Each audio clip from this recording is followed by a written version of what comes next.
Gadi Dechter. I run the public affairs practice in APCO's Washington, D.C. office. Jim McGregor, Chairman of Greater China for APCO. So Jim, we're sitting here in the wake of President Xi Jinping's first state visit to the United States. He visited Seattle, he visited Washington and New York, had a very impressive dinner with the president, with titans of the U.S. tech industry. What's the general reception that this visit had back in China, particularly from U.S. companies and foreign companies doing business there?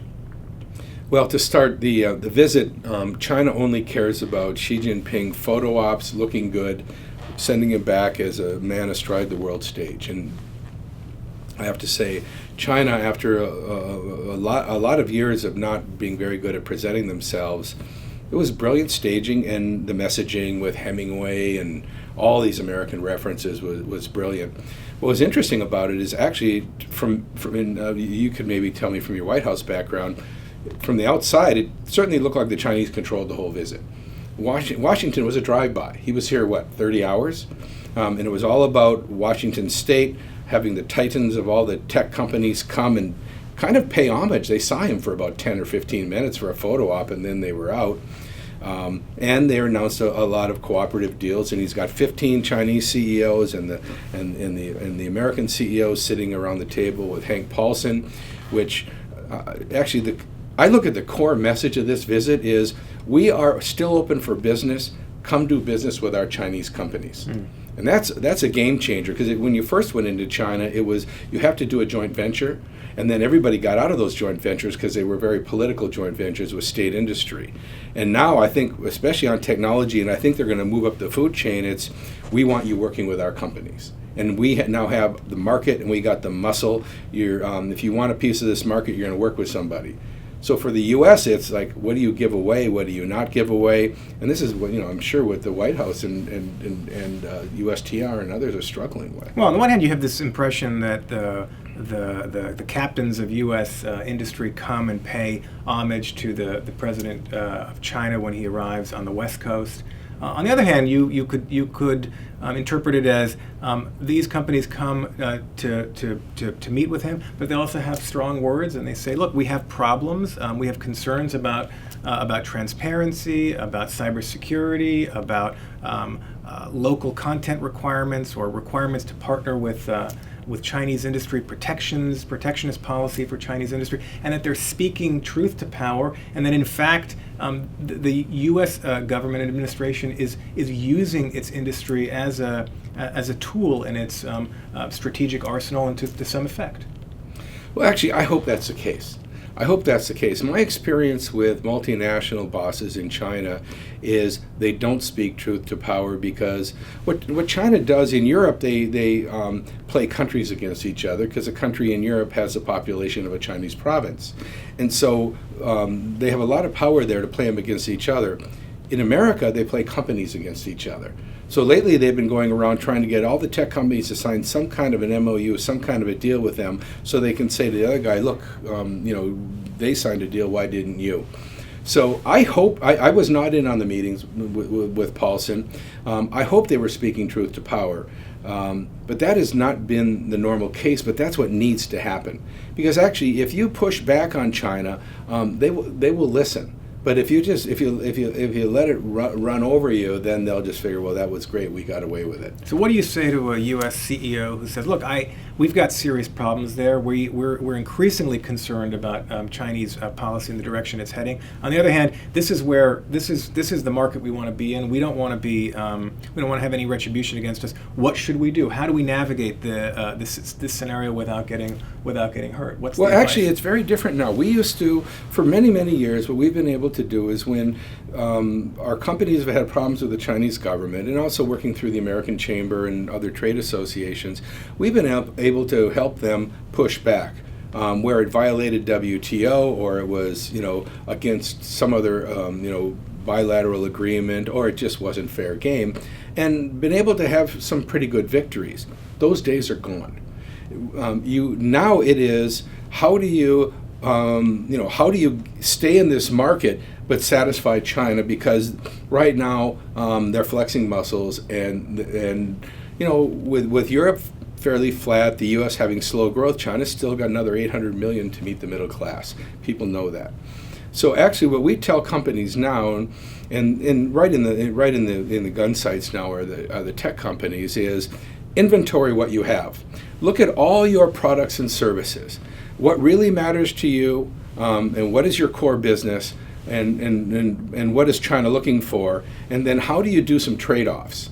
Now, there are implications, I think, for U.S. national security that I think the government has to look at. But by company, for example, what have we seen? Intel, for forever, China's been trying to get Intel to bring in more and more chip production and smaller and higher tech. And they've dragged their feet because of the intellectual property problems. So what Intel did is now they've invested in Chinese chip companies for mobile chips. So Intel was really nowhere in mobile chips, and so this actually helps them move ahead. It helps China improve its chips, and so it's a trade-off, and they're protecting their core business. That's one example.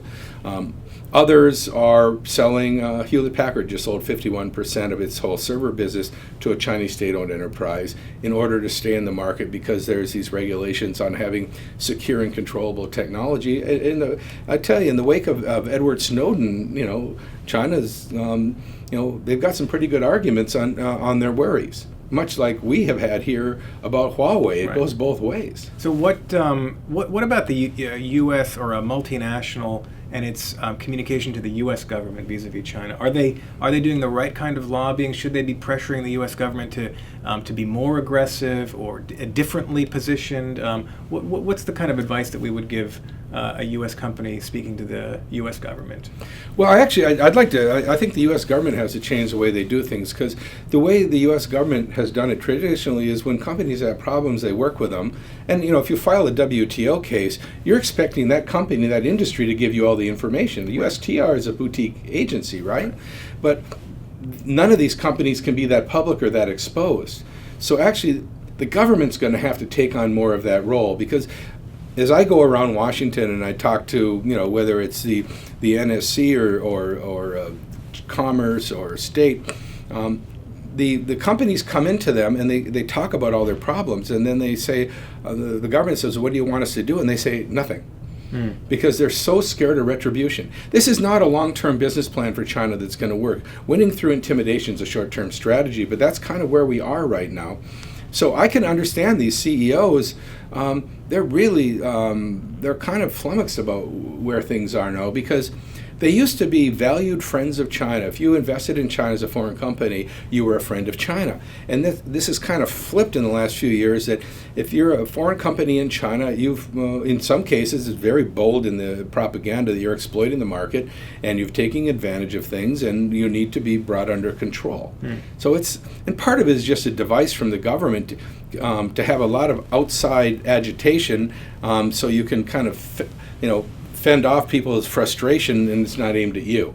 And but where that ends up, I don't know, because right now we're in a state where China has this new program called China 2025, and it's kind of a version of what Germany did with Industry 4.0, and it's all about moving everything to a much higher level of manufacturing, connected to the cloud, on and on and on, and so that's going to, they're going to be going after the industrial base of Germany and America and others. So they're going to need sophisticated investment from high value firms. They will, but if they make you hand over your technology for it, this is the issue: is handing over your technology to a partner who becomes a competitor and then can come back at you globally. That is everybody's calculation now, and there are people in Washington that say, don't worry about it. Remember when we were worried about Japan? China's not Japan. China is a continental-sized economy with a lot more oomph than Japan. I see them keeping rolling through, but it's going to reach a point where we're going to have some very strong trade action if China doesn't cool its jets a bit. And the administrations, they're frustrated on what are our policy remedies. So what about the slowing economy in China, and how does that play into this? I mean, is China going to tighten its reins on power out of insecurity or a desperation to hold on, or is it going to sort of liberalize and modernize, recognizing that it needs to attract more cooperation and engagement? Actually, it's doing both at the same time, and we'll see how it works. China is more tight and authoritarian and cracking down tighter than anything I've seen, and I got there a year after Tiananmen. At the same time, they're pushing entrepreneurship. Guangdong province alone has $400 million fund for graduates who come out to help them start companies. So what they're hoping to do is get their entrepreneurs going. It was going to be funded by the stock market, and then that turned into a mess. But at the same time, they want to tighten up with state industry. And have a very not a lot of free speech, not a lot of non-government organizations, and it's the new normal, they're calling it. What they're telling people is, hey, the rocket fuel is gone. This is going to be a place with an economy that's growing, but it's not going to be spectacular. And actually, economically, they have to slow down to shift their economy. They can't keep doing it with fixed asset investment from the government. More and more, their debt problems are pretty tremendous. They've got to flip it around to a consumer economy and an innovative economy, because there's a point where you're no longer the low-cost producer on a lot of goods, and that's where they're at. Right. And having said that, watching the Chinese economic bureaucrats are first class. So, in terms of the anti-corruption campaign that the president of China has waged, does that actually accrue to the benefit of foreign firms operating there because they haven't been as good at navigating a corrupt environment? I mean, you would think that in a corrupt environment, the locals have an advantage. If you actually get rid of some corruption, then you are leveling the playing field a bit. Is that how it's working out? Actually, you're right. It's kind of funny. The not being corrupt in China is suddenly an advantage. And so, actually, I've had clients where Chinese companies have come to them and said, we want to do business with you because we know you're not corrupt, because they're so worried about being exposed. So, the anti-corruption campaign is necessary. It had just gotten out of control under the last administration because there was just so much money. It's true anti-corruption from top to bottom, but it's also a political purge of anybody that could threaten him. There are sectors where the people are pretty safe, but he's gone after the military, he's going after SOEs. But then the result of this is everybody's scared to do anything. Right. They're all hiding under their desks. So it's great to go after corruption, but if it stops movement, then he has to worry. And that's kind of where he's sitting on that fulcrum now, and everybody's waiting to see where does he go forward? Does he chill for a while now that he's got everybody scared? Don't know. That's interesting. So it's an anti-corruption initiative that can only work if it itself is not corrupt. Yeah. Right. Yeah. Well, it's also, you ask about the economy. The loss of momentum is something that the economists can't put into their formulas. The business people, these guys are raging entrepreneurs. They came from farms, they came from nothing, and they're building hundreds and hundreds of millions of dollars of business. And then if you got one business, why not have 25? And they were all just running around like crazy. And the government officials were ambitious. They're building the next bullet train. They're building the next science park. All that stopped. The government officials they're worried about coming under the spotlight of anti-corruption, so they don't want to move. The business people, the same thing. A lot of them are moving assets offshore. So this is a real interesting time of transition where we don't know where it's going to end up. But I tell you, the smart people in China, despite what the nonsense you hear in the propaganda, the top people of China know their real numbers. They know that they need foreign investment. They know they need foreign technology and know-how, and they will do whatever they can to get that. And if you give it to them easy, they'll take it easy. But if you are smart in the way you deal with China, they'll respect you. So what we counsel clients is don't panic. Don't do any kind of preemptive capitulation. Just, look at it like a real market. Treat it like a real business. Know where China's policies are coming at you, and then figure out the equation that's best for you. Mm-hmm. Don't let a government entity, because in the early days of joint ventures, 6 people from China would show up in a big multinational's office and say, we want to partner with you. Multinational would know nothing and say, okay, we'll partner with you. Instead of the multinational, like anywhere else in the world, they're going to find their own partner and figure out the market. That's what you have to do. Don't sit back and wait for the government to tell you what to do. Interesting. So final question, back to the Xi visit here in the United States. Winners, losers, who won ultimately in this engagement between the U.S. and China?